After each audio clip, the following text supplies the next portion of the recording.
ഏതാണ് ആ ഐറ്റത്തെ പറ്റി പറഞ്ഞത്? യുക്കിലേലി. എന്തായാലും വർഷ ഇവിടെ വന്നു, നമുക്ക് രഞ്ജിത്തേട്ടനെയും കൂടെ ഒന്ന് വിളിക്കണ്ടേ? ഉറപ്പായിട്ടും വേണ്ടേ? വിളിക്ക് വർഷ അച്ഛനെ. വരൂ അച്ഛാ. അച്ഛാ,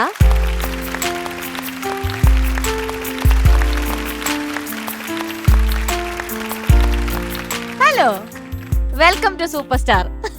ഒരു താങ്ക് യു പറയാടാ. Thank you. അയ്യോ, സംസാരിക്കുന്നൊക്കെ ആ ഞാനിങ്ങനെ നോക്കായിരുന്നു, നടപ്പൊക്കെ കറക്റ്റ്. അണ്ണ സുഖമാണോ? ഏ പാറു, ഞങ്ങൾക്ക് രണ്ടുപേർക്കും ഒരേ അച്ഛനാടാ. അതാണ് ഈ സാമ്യം. ചോദിച്ചേട്ടില്ലേ അണ്ണ സുഖമാണോ? അണ്ണന്റെ സുഖമാ. അണ്ണൻ എങ്ങനെയാ അണ്ണ?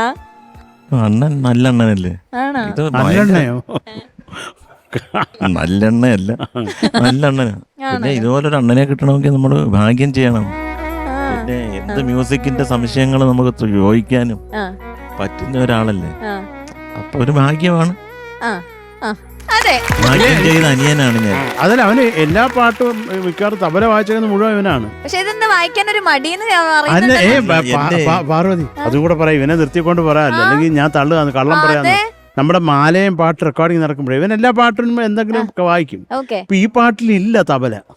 അപ്പൊ സാധാരണ ഞാനും അവനും കൂടെ തിരിച്ചു പോകുന്നത് എപ്പോഴും കാറിൽ. അതുവരെ നീ ഭയങ്കര സ്നേഹമാണ് അണ്ണാ എന്നൊക്കെ പറഞ്ഞ് ഞാൻ വണ്ടി ഉറങ്ങി ഓടിച്ചിട്ട് ഓട്ടോക്കാരന്മാരുടെ മേളിലോട്ട് ഓടിച്ചപ്പോൾ എമ്മോട്ട് അണ്ണാ എന്ന് വിളിച്ചിട്ട് എന്നെ രക്ഷിച്ചേക്കാം അവനാ.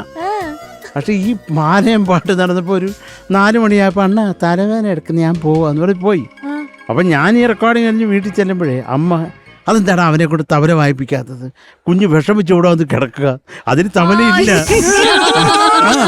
അവിടെ വന്ന് അമ്മ അടിച്ചു, അമ്മ എന്നെ കൊണ്ട് തബല വായിപ്പിച്ചില്ല അമ്മ. അമ്മയാണെങ്കിൽ അമ്മ നിർത്തി അങ്ങ് കൊന്നു. അവസാനം പെറ്റതള്ളാണ് പ്രാക്ക് കേൾക്കരുതല്ലോ എന്ന് വിചാരിച്ച് പിന്നെ അടുത്ത ദിവസം പോയിട്ട്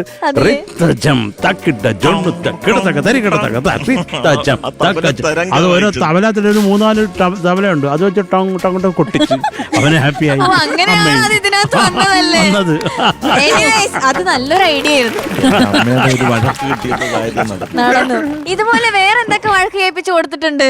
വേറെ ഒന്നുമില്ല, ഇതിന് മാത്രമേ ഉള്ളൂ. ബാക്കിയൊക്കെ അണ്ണന്റെ പാട്ടിൽ ഞാനല്ലേ വായിച്ചത്. അതല്ല, ഇവന് വേറൊരു സ്വഭാവം ഉള്ളത്, നമ്മൾ മനസ്സിൽ വിചാരിക്കാത്ത കാര്യങ്ങൾ അവൻ ചെയ്ത് ഒപ്പിക്കും. ഒരു ദിവസം നമ്മളൊക്കെ വീട്ടിൽ ഇരിക്കുമ്പോ ഇവനെ കാണുന്നില്ല. അപ്പൊ ഞങ്ങള് പുറകെ നോക്കി, നമുക്ക് ഇവിടെ നോക്കിയാൽ പുറവശത്ത് അത് ഇവൻ ഡോറ് തുറന്ന് അകത്ത് കയറുന്നുണ്ട്, പെട്ടെന്ന് നടക്കുന്നുണ്ട്. ഇവിടെ വന്നിട്ട് ഒരു സ്പൂൺ എടുത്തുകൊണ്ട് അടുക്കളയിൽ നിന്ന് ഓടുന്നുണ്ട് പുറകോട്ട്. ഇതൊരു കുറച്ച് സീരിയസ് ആണ് ഇഷ്യൂ. അപ്പൊ ഞാൻ ഇവിടുന്ന് അത് എന്തോ കുഴപ്പം പറ്റിയിട്ട് അമ്മയും പറഞ്ഞു, എന്തുവാണ് അവനീ കാണിക്കുന്നത്, എന്തെങ്കിലും മണ്ടത്തരം ചെയ്ത് കാണും ചെറുക്കൻ എന്നൊക്കെ പറഞ്ഞു. അപ്പൊ ഞാൻ പോയി നോക്കിയപ്പോൾ ഇവന് സീരിയസ് ആയിട്ടു അണ്ണാ അനങ്ങല്ലേ ഒരു സ്പൂണിനകത്തെ വെള്ളം എടുത്തോണ്ട് ഓടുക. അത് ഇവന് ഓടി വരുന്നതിനിടയ്ക്ക് ആ വെള്ളം എല്ലാം വെളിയിൽ പോകും, പിന്നെ സ്പൂൺ മാത്രം ഇങ്ങനെ ആക്കുന്നത്. അപ്പൊ ഞാൻ തവി അപ്പോ അത് ഞാൻ പോയിട്ട് കതവ് തുറന്നത് എനിക്ക് ഓർമ്മയുള്ള പാറു. ഒരു പുകയെ അത് ശരീരത്തുള്ള നവദ്വാരങ്ങളിലേക്കും കയറിയ പുക. കാര്യം ഏതോ ഒരു ആസിഡോ ഏതാണ്ട് ഒരു സാധനത്തിനകത്ത് ഒഴിച്ച് തീയിടിയോ ഏതാണ്ട് ചെയ്തിട്ട് പൊൻ പുക. ആ പുക അണയ്ക്കാനാണ്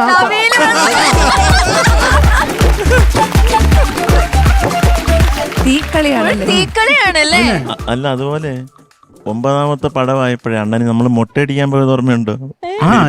തിരുപ്പതിയിൽ ഞങ്ങൾ ഓപ്പോസിറ്റ് ഇരിക്കുക ഇരുന്ന് മൊട്ടയടിക്കാനായിട്ടിരുന്ന് അയാൾ താഴ്ച മൊട്ടയടിച്ച് ഞങ്ങളൊന്ന് മുഖത്തോട് മുഖം നോക്കിയതേ ഓർമ്മയുള്ളൂ. പിന്നെ അങ്ങ് ചിരി. ആ മൊട്ടയടിക്കാൻ പോകുന്ന ആളുടെ വായിലിരിക്കുന്ന മുഴുവൻ അയാൾ തെലുങ്ക് പറഞ്ഞ് നമ്മളെ കൊന്നു. മൊത്തം വായിലിരിക്കുന്ന അവൻ എന്നെ കണ്ടിട്ട് ചിരിക്കുവാന്നേ, ഭയങ്കര ചിരി വേറെ ഒന്നുമല്ല. അവൻ എന്നെ കണ്ടിട്ട് ഭയങ്കര ഒരു കോമഡി വികാരം. എനിക്ക് അതുപോലെ തന്നെ തിരിച്ചും.